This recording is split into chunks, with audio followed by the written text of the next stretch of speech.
अस्सलाम वालेकुम दोस्तों, कैसे हैं आप सब। उम्मीद है आप सब खैरियत से होंगे। आज हम बहुत ही मज़ेदार सा डिज़र्ट बना रहे हैं। ये डिज़र्ट मैंने खाया एक रेस्टोरेंट के अंदर।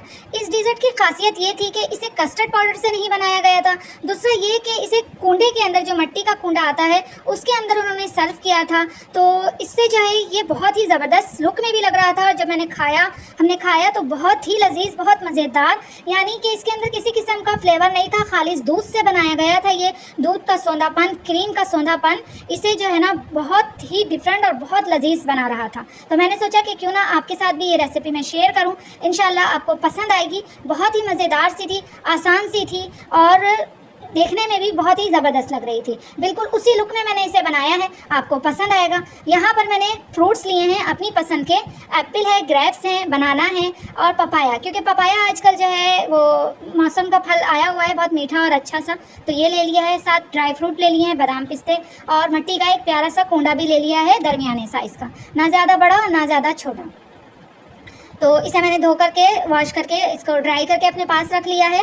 और बादाम पिस्तों को जो है मैंने छोटा छोटा सा कट कर लिया है, मतलब टुकड़े शेप जो होते हैं ना, उस स्टाइल में कट कर लिया है। और फ्रूट्स भी मैंने कट कर लिए हैं। यहाँ पर आप देख सकते हैं, फ्रेश फ्रेश फ्रूट लेने हैं आपने, तभी आपका जो डिज़र्ट है वो मज़ेदार बन के रेडी होगा।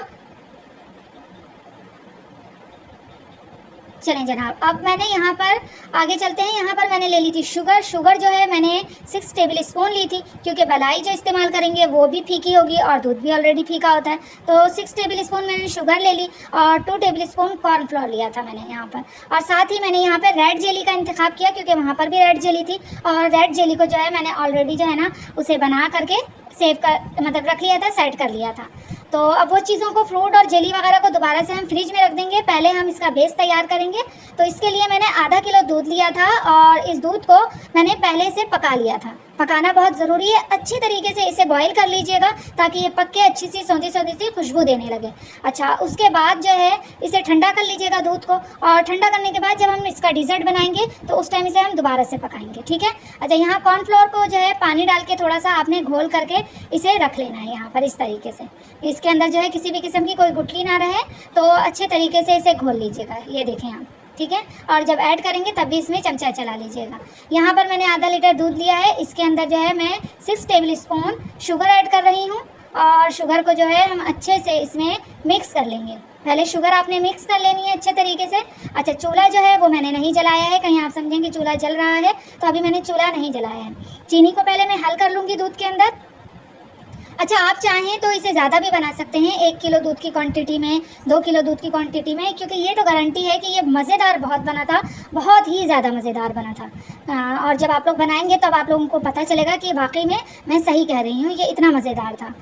अच्छा जनाब, चीनी घुल चुकी है हमारी। तो अब जो हमने कॉर्नफ्लोर घोल के रखा है, एक मरतबा उसे थोड़ा सा घोल लेंगे और फिर उसको दूध के अंदर ऐड कर देंगे। ये देखें, यहाँ पर चूल्हा ना जलाने का यही फ़ायदा होता है कि आराम से जो है ना पहले हम चीज़ों को हल कर लें और उसके बाद अब हम ना चूल्हा जला देंगे हल्की आंच का। अच्छा, चूल्हे की जो आंच है ना वो आपने बहुत स्लो रखनी है। तो ये आहिस्ता आहिस्ता गाढ़ा होगा। आप ये ना समझिएगा कि गाढ़ा नहीं हो रहा है, नहीं जी, ये गाढ़ा हो जाएगा। ये देखें आप, आहिस्ता आहिस्ता गाढ़ा होगा। तकरीबन 5 मिनट लगे थे मुझे इसे पकाते हुए, 5 से 6 मिनट स्लो आंच के ऊपर, क्योंकि अगर मैं तेज़ आंच करूँगी ना तो ये दूध का है तो लाजमी जो है बर्तन में नीचे लगने का डर रहता है, फिर जले हुए दूध की आ जाएगी। तो इसलिए आंच को जो है हमने धीमा रखना है और इसे मुस्तकिल चलाते रहना है ताकि इसके अंदर लम्स ना बने। चले जनाब, इसे हमने एक बॉल में निकाल के ठंडा कर लिया था और यहाँ आप देख सकते हैं कि ये कितना गाढ़ा हो चुका है ठंडा होने के बाद, ये दूध का अमेज़ा। अब मैं इसे जो है अच्छे से मिक्स कर लूँगी। ये आप देखें, ये इस तरीके से, इसमें क्रिस्टल नहीं बनने चाहिए, बहुत अच्छे तरीके से मिक्स करना है। और उसके बाद मैंने इसके अंदर क्रीम ऐड की थी, ऑलपस की आधा पैकेट क्रीम ऐड की थी। आपका जो दिल चाहे वो क्रीम आप इसमें ऐड कर लीजिएगा, मिल्क पैक ऐड कर लीजिएगा, कोई सी भी क्रीम, लेकिन क्रीम होनी चाहिए। और पूरा आधा पैकेट मैंने आधा किलो दूध में ऐड किया था। अगर 1 किलो दूध का बनाती तो फिर मैं फुल पैकेट इसके अंदर ऐड कर देती क्रीम का। तो अब क्रीम के साथ भी जो है ना हम इसे अच्छी तरीके से मिक्स कर लेंगे ताकि बिल्कुल ये क्रीमी शेप हो जाए, बहुत ही ज़बरदस्त सा। अब कूड़ा ले लेंगे मिट्टी का और जो फ्रूट्स हैं वो हम इसके अंदर ऐड करेंगे।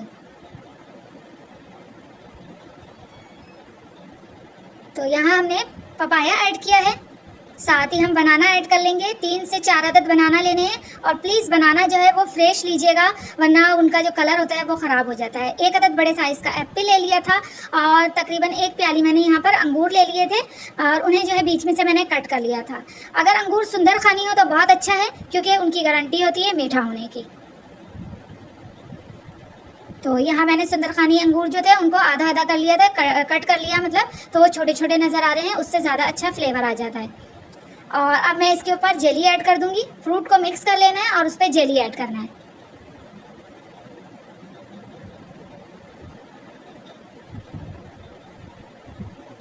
तकरीबन आधी जेली जो है आपने इसी तरह से फ्रूट्स पर ऐड कर देनी है। अब जो हमने क्रीम और दूध का मिक्सचर तैयार किया है, ये आप देखें माशाल्लाह माशाल्लाह क्या ज़बरदस्त लग रहा है, बहुत मज़ेदार बन के रेडी हुआ था। वीडियो अच्छी लगी तो लाइक कमेंट ज़रूर कीजिएगा और जो चैनल फर्स्ट टाइम देख रहे हैं चैनल को सब्सक्राइब करना प्लीज़ मत भूलिएगा, ताकि मैं भी जल्दी जल्दी कामयाब हो जाऊं। आमीन सुमा आमीन। अब आहिस्ता हाथ से फ्रूट और क्रीम वगैरह को सबको मिक्स करना है। तो बस मैं जिस स्पीड में आप देख रहे हैं, मैंने इसी स्पीड में बहुत हल्के हाथ से इसे मिक्स किया था। ये नहीं था कि बहुत जल्दी जल्दी से मिक्स करके ये जा और वो जा, नहीं, ऐसा नहीं करना है। बस इस तरह से करना है, कहीं वाइट दिखना चाहिए, कहीं रेड दिखना चाहिए, फ्रूट्स भी मिक्स हो जाने चाहिए। ये आप देखें। अब बचा हुआ जो अमेज़ा है दूध और क्रीम का, वो ऊपर से ऐड करना है दोबारा से। स्पैचुला की मदद से बॉल को साफ कर लीजिएगा, कोई भी चीज़ ज़ाया मत कीजिएगा और अच्छे तरीके से ये आपने ऊपर में इसको फैला लेना है, ताकि ऊपर का जो लेयर है वो आपको बिल्कुल वाइट नज़र आनी चाहिए। तो पूरे उस पर फैला लीजिएगा और साइडें जो हैं उन्हें टिश्यू पेपर से साफ़ कर लीजिएगा। जो किचन पेपर आता है ना, उससे आपने अच्छे से साफ़ कर लेना है इसके किनारों को, ताकि जो कुंडे का शेप होता है प्यारा सा वो आपको नज़र आए। ये देखें। और अब बाकी की जो आधी जेली है वो इस तरीके से आपने साइड यानी किनारों पर जो है आपने डालते जाना है। शेप वो खुद ही बन जाएगा, कैसा बनता है कैसा नहीं है, इस तरीके का शेप बन गया था मेरा। ये देखें आप। अब जो ड्राई फ्रूट हमने कट करके रखे थे ना, वो हम इसके ऊपर गार्निश कर देंगे।